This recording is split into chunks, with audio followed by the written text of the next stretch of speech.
मोमिता के मौत के कुछ सालों बाद वर्धामन के उस सुनसान घर में अब कोई नहीं रहता था। पूरा मोहल्ला उस घर को श्रापित मानता था। लेकिन कहानी तब पलटती है जब एक नया परिवार, आर्यन, उसकी पत्नी प्रिया और उनकी एक 8 साल की बेटी महक उस शहर में शिफ्ट होते हैं। आर्यन को उस घर के इतिहास के बारे में कुछ नहीं पता था। उसने इसे सस्ते दामों में खरीद लिया था। घर में घुसते ही प्रिया को एक अजीब सी ठंडक सी महसूस होती है। महक को एक पुरानी डॉल धूल से भरी मिलती है, वही गुड़िया जो मोमिता ने देखी थी। महक उस गुड़िया से बातें करने लगती है। एक रात प्रिया रसोई में काम कर रही होती है, तभी उसके सामने अचानक शीशे में लिखा दिखता है, क्या तुम भी उसे मार दोगी? प्रिया डर जाती है, लेकिन आर्यन इसे पुरानी दीवारों का वहम समझकर टाल देता है। रात के सन्नाटे में घर की छत पर किसी के चलने की नहीं, बल्कि किसी बच्चे की रोने और हंसने की मिलती जुलती आवाजें आने लगती हैं। महक अचानक नींद में चलने लगती है और वही बातें दोहराती है जो उस अनबोर्न भटकती आत्मा ने कही थी।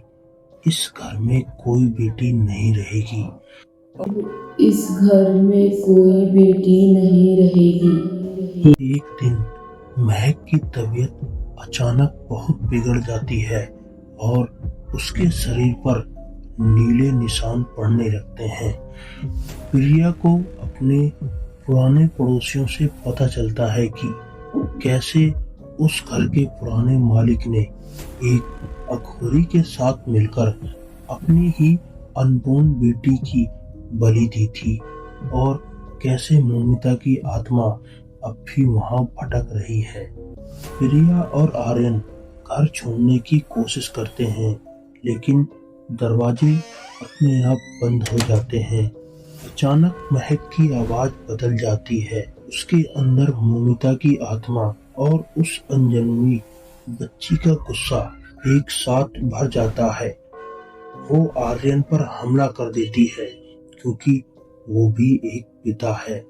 प्रिया रोते हुए माफी मांगती है और कसम खाती है कि वो महक को हमेशा सुरक्षित रखेगी और बेटियों के हक के लिए लड़ाई करेगी। मैं कसम खाती हूँ कि मैं हमेशा महक को सुरक्षित रखूंगी और बेटियों के हक के लिए भी लड़ूंगी। मोमिता की आत्मा को प्रिया की ममता देखकर थोड़ा सुकून मिलता है, लेकिन वो जाते जाते एक चेतावनी देती है, जब तक दुनिया में बेटियों को बोझ समझा जाएगा, मेरी रूह सुकून से नहीं सोएगी। जब तक दुनिया में बेटियों को बोझ समझा जाएगा, मेरी रूह सुकून से नहीं सोएगी।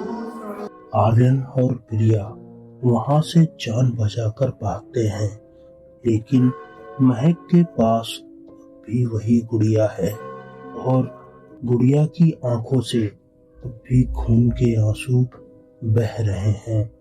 इस कहानी की सीख, जो पाप पहले किया गया था उसका साया कभी पीछा नहीं छोड़ता है।